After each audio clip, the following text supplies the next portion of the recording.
step out for me. I'm Detective Jesus. I'm the one who's been investigating the crash. It began on an empty road just before dawn.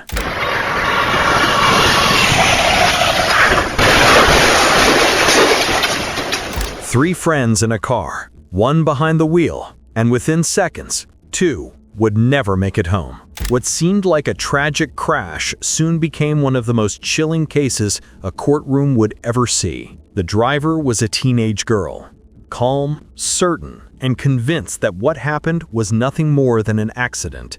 But as the evidence surfaced, that belief started to crumble. When the courtroom doors opened, the truth unfolded frame by frame, and just one video changed everything. Watch the full video, because what happened next redefined the line between accident and intent. And don't forget to subscribe to our channel, She Knows Crime, where we uncover the real stories of women who crossed the line between guilt and innocence. 17-year-old Mackenzie Shirilla was, by most accounts, a bright and social teenager from Strongsville, Ohio. She lived a life filled with music, friends, and social media.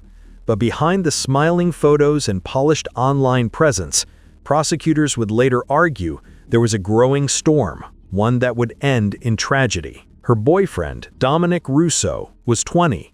To those who knew them, they seemed inseparable, often seen together at parties and gatherings. But friends had started noticing tension, arguments that turned public, and messages that hinted at control and obsession. Alongside them was Davion Flanagan, a close friend of Dominic's who happened to be in the wrong place at the worst possible time. It was July 31st, 2022, in Strongsville, Ohio.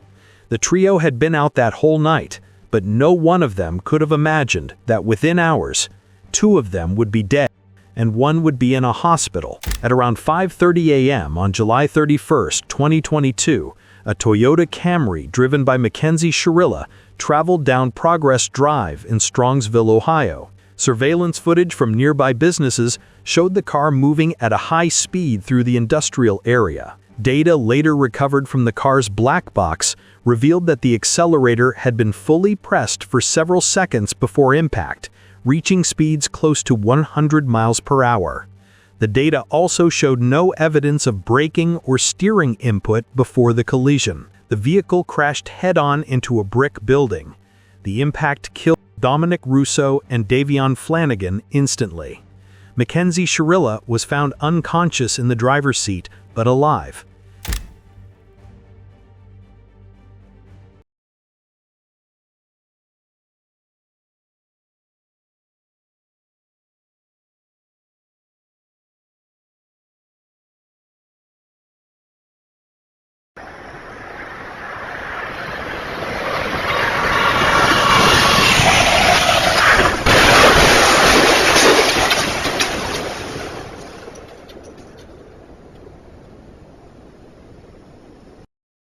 Body cam footage recorded first responders attempting to reach the victims. Both passengers were confirmed deceased at the scene. Mackenzie was extracted from the driver's seat and transported to hospital with serious injuries. Progress Drive was closed off as investigators documented the crash site, collected debris, and began reconstructing the sequence of events that led to the collision. From that point, the investigation began immediately. All right.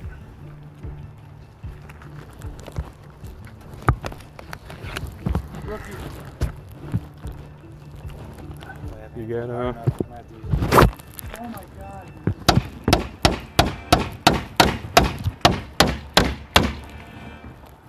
Who can hear my voice? Who's in here? Drivers, God. Radio.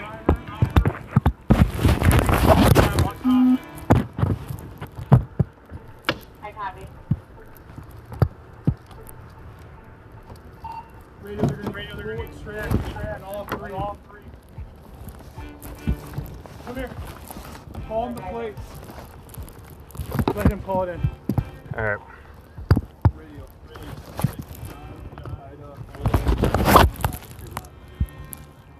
Oh shit, man. Hey. Eesh. Not good. Let me see your knife. Let's cut this thing out. This is bad, guys.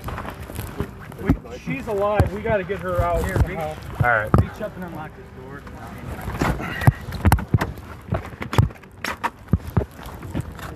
Hold on. Watch your.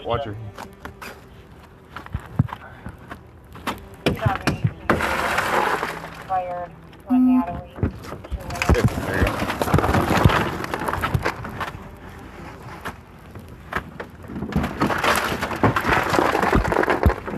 Within hours, the Strongsville Police Department had launched a full-scale investigation. They examined the vehicle, the road conditions, and digital data from Mackenzie's phone and the car's computer. The findings were disturbing.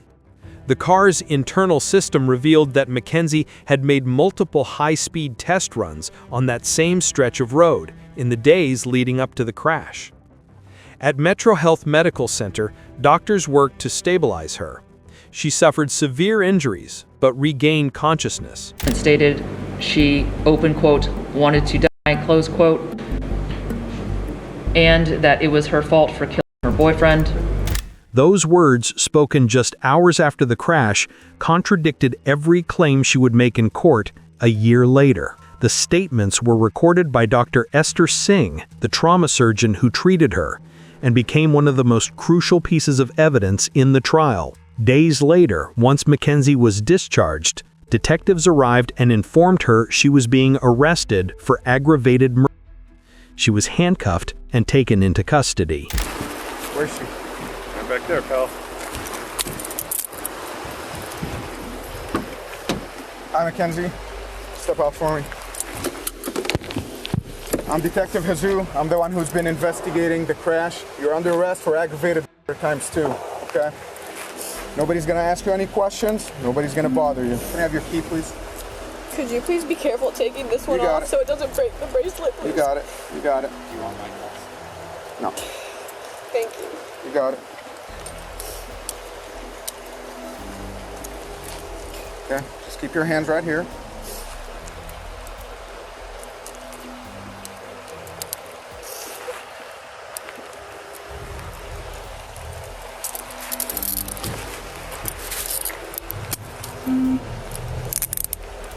I'm not gonna tighten these, okay? I don't want to hurt you.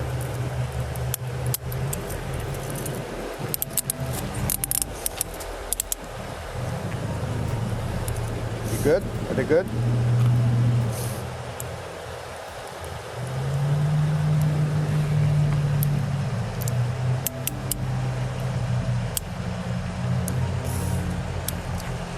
Thank you. All right. This cruiser right here. Actually, he took her out of the car and we did not. Okay. Do you have anything out of pockets, anything like that? We'll have pockets, but we're just gonna...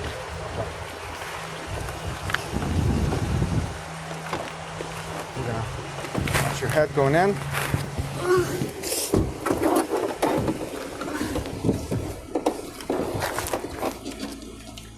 When the trial began in the Cuyahoga County Common Pleas Court, the prosecution laid out its position with precision.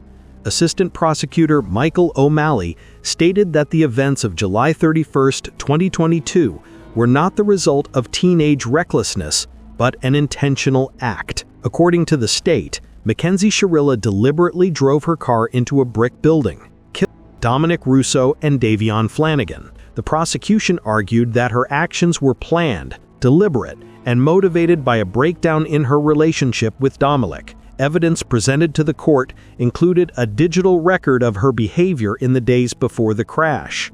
Investigators retrieved videos, messages, and search history from Mackenzie's phone and social media accounts. Her TikTok activity showed posts of her driving at high speeds and joking about risk. Prosecutors also introduced evidence that shortly after the crash, while still in hospital, Mackenzie and her mother had contacted a modeling agency in Los Angeles for potential employment. They argued demonstrated a shocking lack of remorse.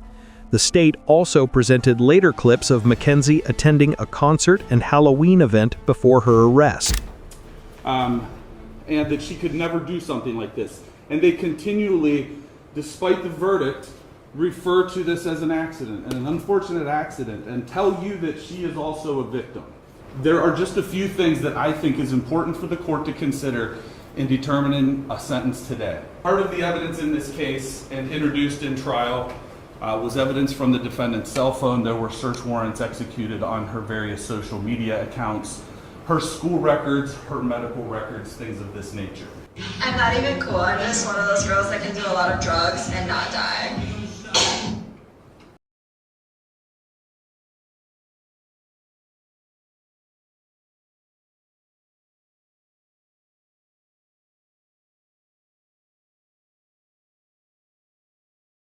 Shortly after the crash, Strongsville police were notified that they had received concerning emails from the community that the defendant and her mother were seeking employment with the Los Angeles modeling agency.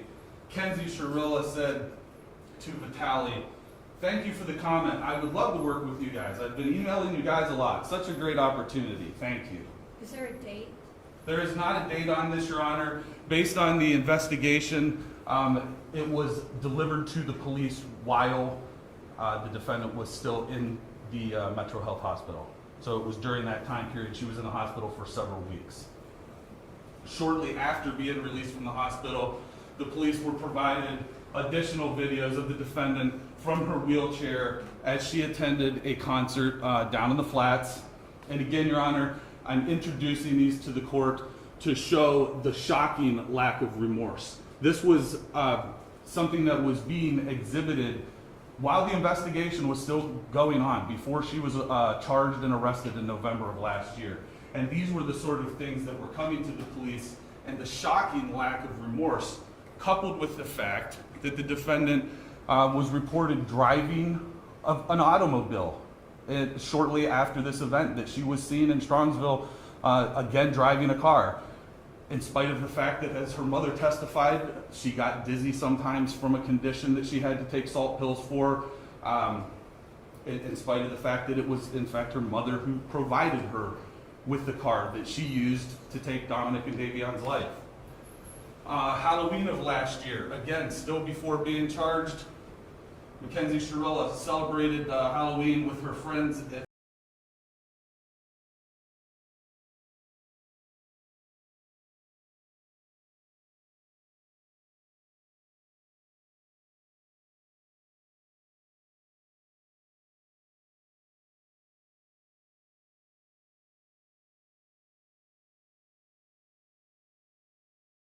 These aren't Halloween of last year, so these would be post-crash, just before she was charged in November. We think the defendant has shown a shocking lack of remorse, Your Honor. We think that she has continually put forward that this was an accident, in spite of the fact that the evidence is in direct contradiction. Your Honor, you were on Progress Drive. You saw the evidence that was displayed in court. And Your Honor, we think that you are the person who is in the best position to decide an appropriate sentence. We have full confidence in the sentence that you'll give, Your Honor. Thank you. Prosecutor Michael O'Malley concluded his argument by telling the court that Mackenzie Shirilla had made a deliberate and controlled choice that morning, one that resulted in the deaths of 2 young men. When it was the defense's turn, their approach was restrained but emotional. Attorney James McDonald began by reminding the court that Mackenzie Shirilla was 17 at the time of the crash and had no prior criminal record. He described her as a young girl traumatized by the loss of 2 people she loved, and argued that the crash was a tragic accident, not a calculated act. McDonald emphasized Mackenzie's medical condition following the crash, presenting reports that she had suffered severe head trauma and memory loss. He stated that her comments in the hospital, including those cited by the prosecution, were made while she was in pain, medicated, and disoriented, and therefore could not be treated as a reliable admission. He read portions from letters submitted by juvenile detention staff, who described Mackenzie as a model inmate, receptive to counseling and showing genuine remorse. McDonald pointed to these records as proof of rehabilitation and sincerity. The defense also argued that Mackenzie never accepted the idea of being a murderer. Her family, they said, viewed the crash as a horrible accident that she herself nearly died in. Your Honor, may it please the court. First of all, I'd like to extend my condolences to the Russo and Flanagan family. I can't imagine how difficult this is. It's terrible. People's acts have consequences, and the consequences here are up to you. You have a range of possibilities as it relates to a girl who was 17 at the time, who is now 19 years old and has no criminal record. And as you so correctly pointed out in the opening, the decision when she gets out is up to the parole board. And we know how the parole board operates, and we know that everybody gets flopped at least once. So a 15-year sentence becomes a 20-year sentence at minimum, and it'll be up to this young lady here as to how she's going to conduct herself for the next 20 years or whatever the sentence would be. That would be number one. Second of all, I'd like to say thank you so much for allowing and taking the time to read those letters. And I would like to concentrate on the letters from the people from juvenile court. First of all, Miss Smith and Miss Kent. They have been the people who have monitored her progress since she was entered the juvenile detention facility, where she was for about 9 months. And I would like to commend them for writing these letters, because ultimately, or initially, I tried to have them send a letter, and the people at juvenile court wouldn't let them. And so they sent these letters anyways. And what do we see from their letters? We actually see where both of them say that she expressed remorse during the time. What the prosecutor played there was after the accident and way before she was ever incarcerated. They also both say that they have observed her grow as a person, that she's taken every single class possible, both culinary and college, that she's actually been a model inmate, the letters say, and that she has exhibited what they call the highest level of behavior. They grade people 1, 2, 3, 4. The better your behavior, the higher the number. She has always received the highest number. Her mother, Natalie Shirilla, spoke tearfully before the court, describing her daughter's emotional collapse after the crash. Natalie told the judge Mackenzie spent months confined to bed, surrounded by photos and reminders of Dominic Russo. She explained that the concert and Halloween appearances shown by the prosecution were moments she and her husband had encouraged her to attend, small efforts to help her recover after months of isolation. Natalie also said her daughter had no memory of the crash and was still struggling physically and emotionally. I just want to say to the families that I'm broken, sad, and lost, and my heart hurts for everyone, okay? Davion was her new friend, and Dom was the love of her life, and he was part of our family, okay? I'm just so sorry that this happened, and we're heartbroken, okay? And then, Your Honor, this was a terrible, tragic nightmare accident to have happened that she has no memory of, and she will never emotionally or physically recover from it. She almost died too, and we're asking that you please not run the sentence as consecutive. He was family, and we all loved each other. That morning of the accident, she called, I got a phone call that there was a car accident, okay? So we went to the hospital, and I didn't even know who was in the car. The names had not been confirmed yet. And I'm gonna cry because I missed Dom so much. We loved him so much. So I called Dom, like over and over again, praying that he was gonna answer the phone, and he didn't answer the phone. So then I tried to call his mom, and she didn't answer the phone either. And I still didn't know who was in the car. I didn't even know if she was alive. I didn't know what was happening. So then we were in the waiting room, and then his mom she did call me, so I answered the phone, and I was like, oh my God, like, I don't even know who was in the car, like, what's happening, was that Dom? And she said, what do you mean, my son is dead? And I was like, I'm so sorry. And then she said something like, and now I have to wait until your kid's out of the hospital, and then I didn't hear the rest. I was like, we loved him so much, and I hung up the phone. I did not talk about social media. I didn't even know what was going on yet, okay? So then, that was it. So in the hospital, that vitality post, I commented on that because somebody had called her a, okay? And she's not, so she didn't even have her phone at that point because the police had still had it, okay? So I jumped on, and I was like, you know, she's not a She's more sad than hurt than most of these people commenting. She's been trying to get in touch with you. I mean, at that point, it was just an accident. So I commented on her behalf, not because of the modeling opportunity. I don't even, who cares about that? I don't want them to refer to her as a okay?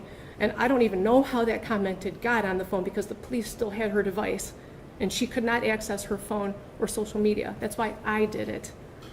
And I had called them asking if they could shut down social media because people were calling her a and making death threats and organizing groups to, you know, take her out when she got out of the hospital and stuff. So I don't even want her phone. I don't care about her phone. I don't care about social media. I just wanted them to stop calling her a murderer so that when she did come to, and she did come out of surgery, multiple surgeries, that she wouldn't see all these people calling her a murderer because she would never, ever, ever the love of her life, okay? Halloween, for 3 months after the accident, she would only wear his clothes. She would only eat the snacks he ate. She would only listen to the music he wrote, okay? She was laying in bed for 3 months crying. There was a shrine of him next to her with photos and things that he liked and this flower that lights up that he got her because he wanted it to be fresh and alive forever. It's like a little Beauty and the Beast flower. Okay, she's got this shrine of him next to her. So she was crying for 3 months. So her friends asked if she wanted to go out trick-or-treating or Halloween, and it was at OU. And she didn't even want to go. She said, I don't know, should I go? She couldn't even walk yet, barely. So I told her, I said, baby, please go. It's Halloween. You've been laying for 3 months crying, only listening to his music. Please go have just a moment of fun, a moment of fun. So we told her to go. My husband drove her. I brought her back home. She just needed a second of fun from losing her whole world, her whole world. So that was us. We told her to go. And that concert she went to with Dom's cousin, Abby, they picked her up. They brought her there. That was Dom, Mackenzie and Dom and Abby all decided to go to this concert together while they were in the hospital. That was for Dom. Everything she did after the accident was either in honor of him, to be close to him, or just to be by him any way that she can. She's like devastated and tragic. He was the air that she breathes, okay? And they went with his cousin. We spent all kinds of time with him after the accident. What was the other thing? Dominic, okay, I'm asking you for a leniency because this was a tragic accident that she does not remember. And Davion, he's a new friend. And I'm so sorry. What does that mean? His life is worthless? No. God, no, not at all. They all loved each other. They all spent every day together. You know what I mean? I don't know too much for him. Isn't that part of the problem, Mrs. Shirilla? Sorry? Isn't that part of the problem, that they all trusted each other? Isn't that part of... It's not a problem at all. It was wonderful. It's a problem how they all ended up in the car together and 2 of them ended up dead. McDonald concluded by urging the court to run the sentences concurrently, not consecutively. He reminded the judge that the parole board would ultimately decide when Mackenzie might be released, and that her age, remorse, and lack of prior offenses should weigh against the harshest punishment. In his words, Mackenzie had expressed sorrow from the beginning and was not evading responsibility.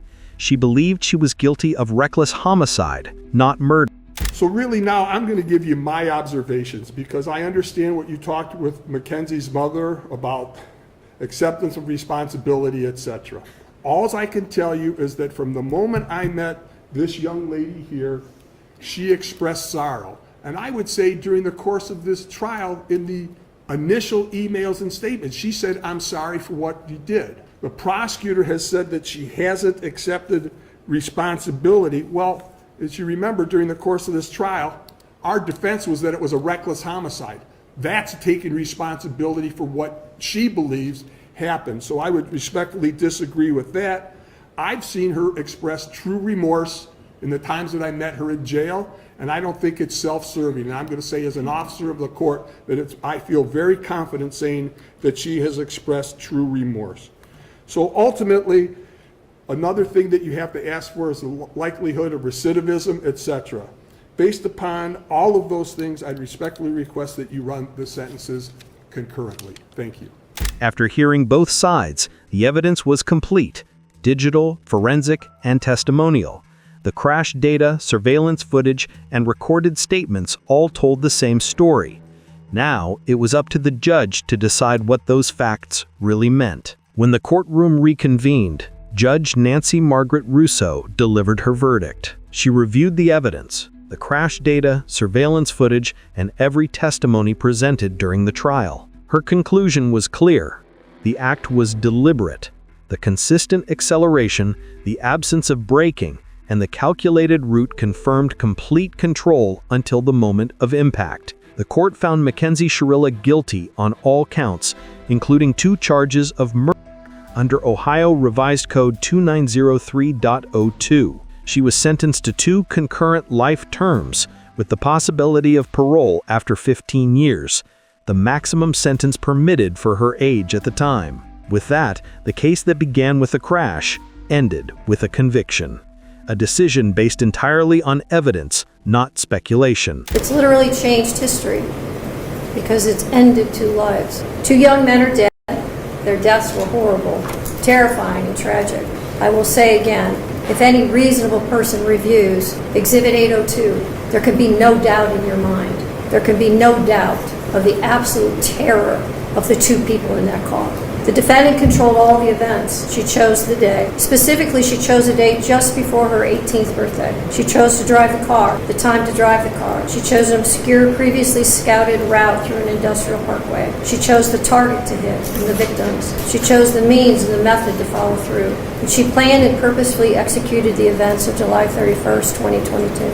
The review of the evidence supports the factual findings, the forensic testimony of the first responders, the testimony of the emergency room doctors who treated the defendant, the testimony of the coroner's medical examiner, the testimony of those who knew the victims and the defendant, and the testimony of the BMV official who provided evidence that not only did the defendant deny any medical condition when applying for her license, which her mother co-signed and attested to, but also that just after the accident, Mackenzie renewed her driver's license and again denied any medical condition. In fact, the defendant was so concerned about driving that, as the state mentioned, during the investigation, she asked if they could just suspend her license for 10 years. It is hard to fathom how a person could be concerned about their driving privileges, having just been responsible for the deaths of 2 people. There was no medical condition that caused this as an accident. There was no mechanical failure of the car. The record is clear on the facts and the evidence. Her mother's uncorroborated statements without any medical testimony or records is not persuasive.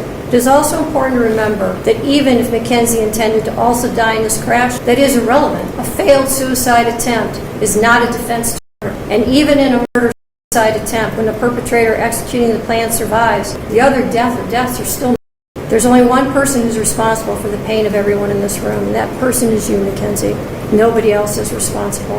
This isn't the fault of Dominic's family, Davion's family. And I know that each of you have asked your questions to yourselves, what if? What if I had done this or that? The truth of it is, none of us can control the intentions of another. And when there is a purposeful intent to harm or kill someone, I have to weigh the punishment. There's a very good likelihood, Mackenzie, that you will spend the rest of your life in prison. That won't be up to me. That will be up to the parole board, and that will be up to you to a great extent.